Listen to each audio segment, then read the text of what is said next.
Following program is for training purposes in TV news education. Some copyrighted material is used and is credited on screen. However, no more was taken than was necessary to tell the story of the event. YBA claims fair use of materials.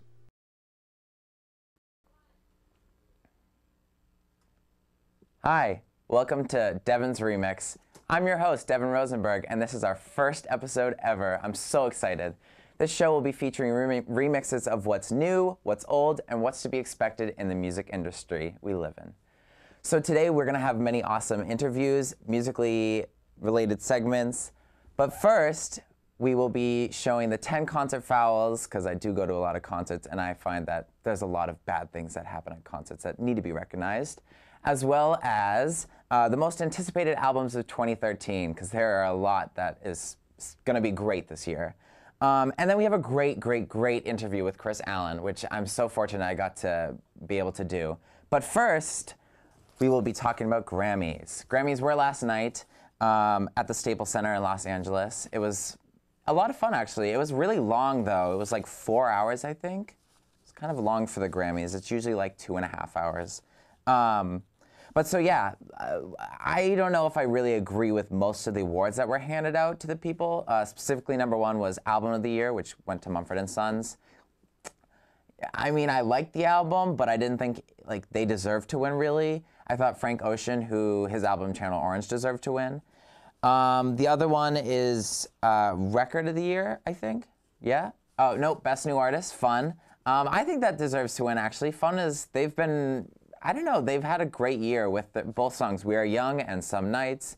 So I think it was well-deserved. There were a lot of great artists in that category, especially all of ones that I love to listen to. The next one is Record of the Year, am I correct? Yes, with We Are Young. Song of the Year is Fun, and they won it for We Are Young.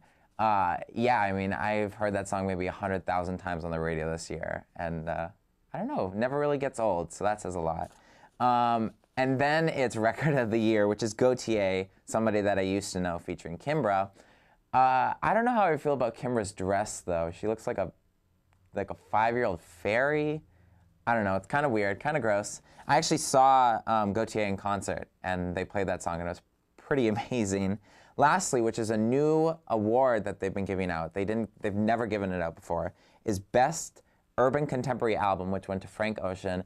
I thought this was well-deserved. He's an indie artist. He's so good, R&B. His album, Channel Orange, it was so great. He actually was up against Chris Brown for his album, Fortune. And what I love is that, like, just 2 weeks ago, Chris Brown and Frank Ocean had, like, this big brawl in a parking lot. Don't really know what it's about. Don't really care. I think it was stupid. Chris Brown is stupid. So I loved when Frank Ocean won this, and they showed Chris Brown, who was like barely clapping. It was like I'm happy, but I'm not happy. I don't know. It was really great. Also, I read some really funny tweets that actually happened from people that were at the show last night. One of them being from Blake Shelton from The Voice. He had to say one quite funny thing. He was saying, so Miranda and I have talked about it, and I don't really care about what anybody says. Anybody at Kelly Clarkson is the best singer on the earth, period. Yeah. I guess I could agree with. No, I don't know. I don't think she's the best, but I think she's one of the really good ones out there. So yeah, I thought that was funny. He's such a funny guy. Lena Dunham was also there. She's actually friends with the band Fun. She had a funny thing to say herself. She's actually from the show Girls, by the way. She's not really a musician, so I thought that was funny that she was there. But so she said, well, Wiz Khalifa stood near me at the Grammys, and now I'm worried I'm pregnant. Which is pretty funny, because Wiz Khalifa just got his girlfriend pregnant. I don't know her name, but she's not really important. Then there's Ellen DeGeneres, who was also there. I love Ellen. She's so funny. She said, At the Black Keys really made an incredible album. Imagine how good it would be if they also used the white keys. Such a knee slapper. So yeah, and then actually there was another one from Blake, which I thought was pretty funny. It was between him and Justin Timberlake, who just had a comeback. And it was saying, at Justin Timberlake, yes, crazy voice, that's some serious dookie, buddy. Don't really know what dookie means, but that's something to look into. So yeah, we're gonna go to a commercial break, but when we come back, we'll be talking about concert vowels, albums anticipated of 2013. So stay tuned. Devon's Remix when we come back. Hi, welcome back to Devon's Remix. I'm Devon Rosenberg. So now we're going to talk about the 10 concert fouls. I go to a lot of concerts all year long. Though I love them, I just feel like there's a lot of things about them that I'm just fed up with. So number one is tall people in front of you. You know, I go to concerts where there's like standing room only, so you stand and you like look at the stage versus like seats, which it depends on the mood I'm in and the band that I'm seeing whether or not I want to stand or sit. But when I do have to stand, I hate when there's like that tall person in front of you. It's unfortunate because I'm usually that tall person in front of other people. But number two is kids that push their way through you to get closer to the stage. It's just obnoxious. I mean, like, you either get there early to get closer to the stage or you get there later and end up staying where you are. It's just, I don't know, it's kind of rude. Number three is moshing. I'm not a big fan of it. It's kind of violent and lots of kids get hurt from moshing. And if you don't know what moshing is, it's pushing and like punching. I don't know. It's crazy. Number four is people that scream lyrics when they really don't know the song. When you're in the moment, yeah, I can understand just being like, yeah, blah, blah, blah, but it's just dumb. It's like, you know, don't say anything. Maybe just throw your hand up in the air and be like, yes. I don't know. Maybe I'm just weird like that. But number five is being close to the stage and having someone crowd surf over you. It is very painful, especially when a big person is over you. I have crowd surfed before, and I can tell that people are very annoyed because they pinch me, and it's not a fun feeling. So, but yeah, it annoys me when they do it. Maybe I should just not crowd surf. I don't know. Number six is emo or preppy girls at indie concerts. I feel like it's not just them, but like whatever the concert is, I always see people that it's like very weird to see them at the concert. And it's weird. Like last night I saw Passion Pit, lots of fun. And there was these girls that were like cheerleaders, but I don't know, it was just really bizarre and it felt like they were at the wrong place. I don't know. Number seven is bands that take longer than 10 minutes to come back for an encore. Maybe if they're going to a bathroom break, great. But 10 minutes, it's a bit much. I go to a lot of concerts where it's like 20 minutes. Maybe once where they were like away for 20 minutes and they finally came back. Yes, they played like 5 songs, but still. Number 8 is food and drinks that are overpriced. I mean, this is really any venue, any sports event you go to, anything, any venue you go to, it's always overpriced. And I'm sick of it. $4 for a drink. Ugh, it's crazy. Number 9 is bad quality sound system. Comcast Center, I love it. I go there often, but their sound system is so bad. That's all I can say.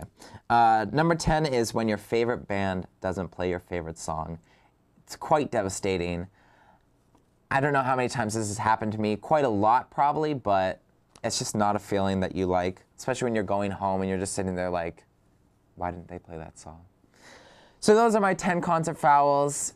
Keep those in mind. Maybe you'll see that you don't like it either when you go to a concert. I don't know. Next is the most anticipated albums of 2013. There's a lot, actually. There is quite a lot. But I just chose 10. First one being is Beyonce. She's been doing a lot 2013, really. It feels like Beyonce's year so far. She's been, you know, doing the inauguration ball, singing. I thought it was a bunch of bull crap that they made a big deal that she lip-synced. Whatever, get over it.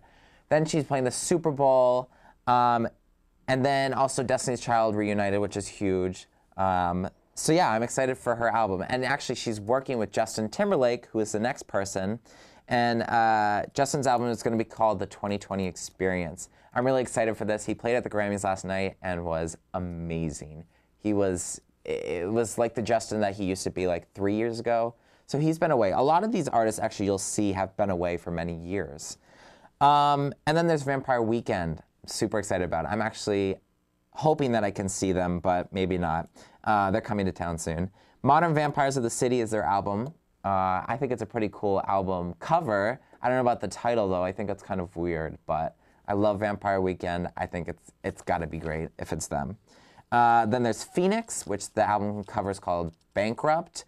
I couldn't find much about it because they're saying it's supposed to be near the end of 2013, but I know that they're headlining Coachella, which is a big, big deal for them because they, like just a year ago, they were so small, but they've really increased. But yeah, so Coachella's in California, and it's in the middle of nowhere, like Indio, California.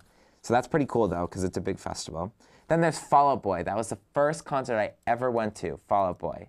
Back in 2009, I think, and they're a big influence. They really started my love for concerts, and they've been away on a hiatus for 2 years now, but they're back with Save Rock and Roll, which is the worst album title I've ever heard. But I read an interview where they had a lot of belief in the background of the album title, and they felt like that now that they're back, they can save rock and roll. I don't know. I think it's a weird album title, but I'm excited that they're back. Paramore also was gone for like 2 years, I think. Their drummer and their lead guitarist left the band. Their album is just self-titled Paramore. I think it's a pretty cool album cover, actually. They have like paint on them, as you can see. Then there's Eminem. I'm not a fan of Eminem. I hate him, actually. I think I don't think he's an awful rapper. I think he's an awful person, like Chris Brown. But a lot of things I'm reading about this new album that he has coming out post-Memorial Day, actually. They're saying it's a lot different than what he usually does. Probably going to give it a listen. Arcade Fire, they won Album of the Year at the Grammys 2 years ago before Adele won. I'm really excited, actually. I didn't learn about them until they won Album of the Year. And I liked their album that they had, The Suburbs, that's what won. But I'm excited for this new one. They actually recorded it in a church, and they're selling the church right now. And the church looks pretty cool. We actually have a graphic for it. Yeah, they recorded it in there. But they had to sell it, though, because I guess it was, like, collapsing. The roof was being damaged. The next one is Lady Gaga. So she's actually on tour right now. She'll be in Boston soon enough on her Born This Way Ball tour.